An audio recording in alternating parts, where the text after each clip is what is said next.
दोस्तों, क्या आपको पता है कि ताजमहल ही शिव मंदिर है? ये कहने वाला पहला शख्स कौन था? क्या आपको पता है कि ताजमहल को शाहजहां ने यमुना नदी के किनारे ही क्यों बनवाया? आखिर ताजमहल के अंदर 5 कुआं अभी भी क्यों मौजूद हैं? आखिर मजदूरों ने ताजमहल के ऊपर एक बड़ा छेद क्यों छोड़ दिया था? और तो और सीमेंट और लोहे के इस्तेमाल किए बिना ताजमहल जैसी इतनी बड़ी इमारत कैसे बन गई? ये सवाल तो सभी के मन में जरूर आता होगा, क्योंकि उस समय तो आधुनिक टेक्नोलॉजी का आविष्कार भी नहीं हुआ था। देखा जाए तो सीमेंट का आविष्कार 1824 में हुआ था, जबकि ताजमहल का निर्माण कार्य 1631 से शुरू हुआ और 1648 में समाप्त हुआ। क्या आपको पता है दोस्तों कि दुनिया के 8वें अजूबे में शामिल इस ताजमहल को एक बार बेचा भी जा चुका है? जी हाँ, सही सुन रहे आप। ये तमाम जानकारियां आज हम आपको इस वीडियो में देंगे, तो वीडियो को बिना स्किप किए अंत तक जरूर देखिएगा। चलिए वीडियो शुरू करते हैं। दोस्तों, ताजमहल वो अजीबो शान इमारत है जिसे देखकर लोग दांतों तले उंगली दबाने पर मजबूर हो जाते हैं। दुनिया के 8वें अजूबों में से एक ये मकबरा मुगल सम्राट शाहजहां ने अपनी बेगम मुमताज के लिए बनवाया था। इस दुनिया में आज भी ऐसे बहुत लोग हैं जो भारत की पहचान ताजमहल से ही करते हैं। इसके पीछे का कारण ये है कि शाहजहां ये चाहता था कि ताजमहल ऐसा बने जिसकी चमक हजारों सालों तक बरकरार रहे। ऐसे में इस ताजमहल को शाहजहां की सोच के अनुसार बनाने में पूरे 22 साल लग गए। आमतौर पर किसी भी बिल्डिंग को नमी वाली जगह से दूर बनाया जाता है, लेकिन मुगल सम्राट शाहजहां ने ताजमहल को खास वास्तुकला की वजह से यमुना नदी से सटाकर बनवाया था। दरअसल ताजमहल के नींव में 50 कुएं हैं। इस इमारत का पूरा वजन इस कुओं पर ही टिका हुआ है। ताजमहल के निर्माण के वक्त इन कुओं में आबनूस और महोगनी की लकड़ियों के लट्ठे डाले गए थे। कुओं को इस तरह से बनाया गया था कि यमुना नदी के पानी से इन्हें नमी मिलती रहे, क्योंकि अंदर की लकड़ी को जितनी नमी मिलेगी वो उतनी ही मजबूत रहेगी। इससे ताजमहल की नींव भी मजबूत बनी रहेगी।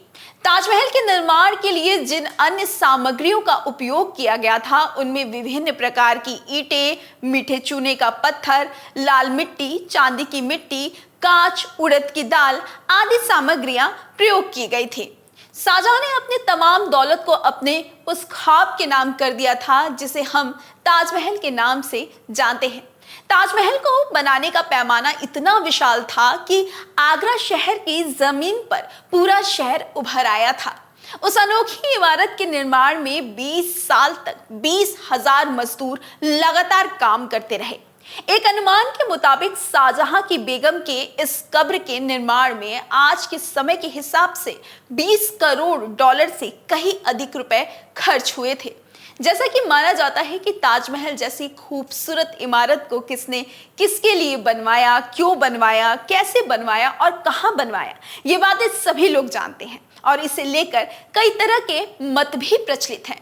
लेकिन कुछ बातें ऐसी हैं जिन्हें अधिकतर लोग नहीं जानते हैं।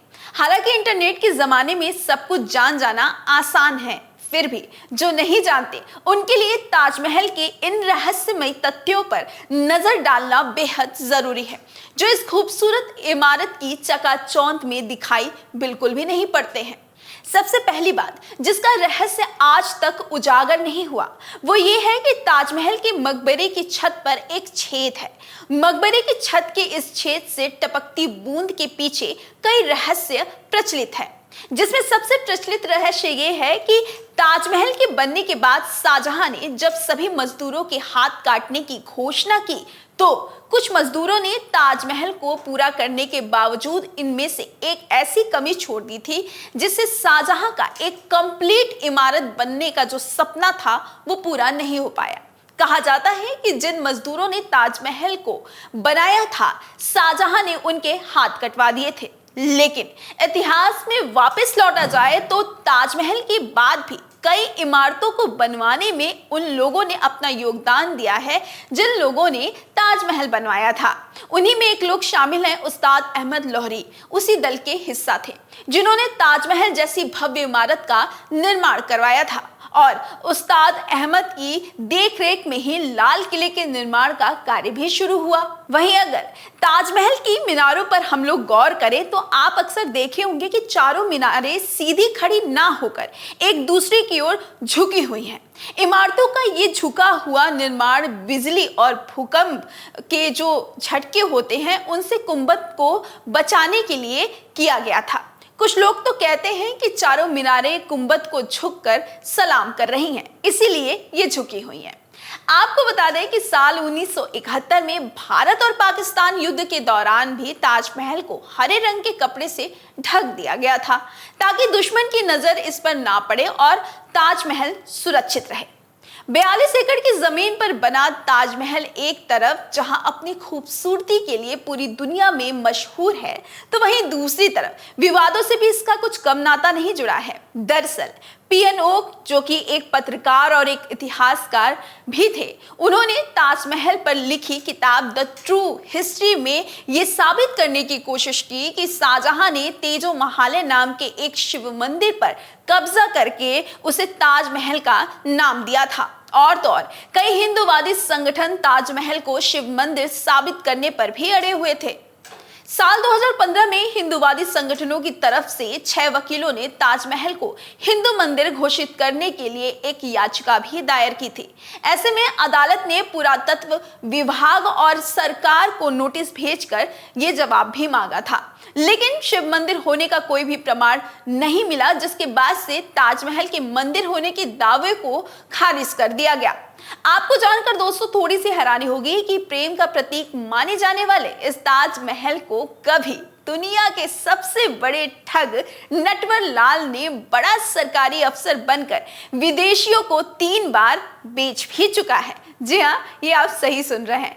फिलहाल ताजमहल दुनिया की सबसे खूबसूरत इमारतों में से एक है। इसका दीदार करने बड़ी संख्या में सैलानी आगरा शहर आते ही रहते हैं।